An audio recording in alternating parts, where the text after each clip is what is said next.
Film की कहानी कुछ यूं है कि एक गांव में शराब है कि जो 7:15 बजे अपने घर का छोटा दरवाज़ा नहीं खोलेगा तो ककूदा भूत उसके घर आएगा और उस बंदे को लात मारेगा, जिसके बाद वो 13 दिन के अंदर अंदर मर जाएगा। गांव के लोग इस भूत से निजात पाने के लिए रितेश देशमुख को बुलाते हैं, जो कि इस फिल्म में घोस्ट हंटर का किरदार अदा कर रहे हैं। इस फिल्म में उनके साथ सोनाक्षी सिन्हा भी एज अ को स्टार रोल प्ले कर रही हैं। अब रितेश देशमुख गाँव को भूत से निजात दिला पाते हैं या नहीं, ये तो आपको फिल्म देखकर ही पता चलेगा।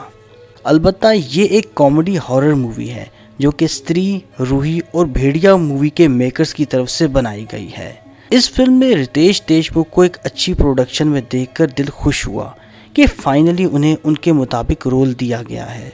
लेकिन इस फिल्म में जोक्स के मामले में रितेश देशमुख को कुछ खास डायलॉग नहीं दिए गए, इसलिए मेरे मुताबिक ये फिल्म स्टोरी, कॉमेडी और हॉरर वाइब्स के मुकाबले में थोड़ी कमज़ोर है। अब आपको ये मूवी कैसी लगेगी ये तो आप मुझे देखकर ज़रूर बताइएगा। इसी तरह की मज़ीद इंटरेस्टिंग वीडियोस के लिए मेरे चैनल को सब्सक्राइब करें।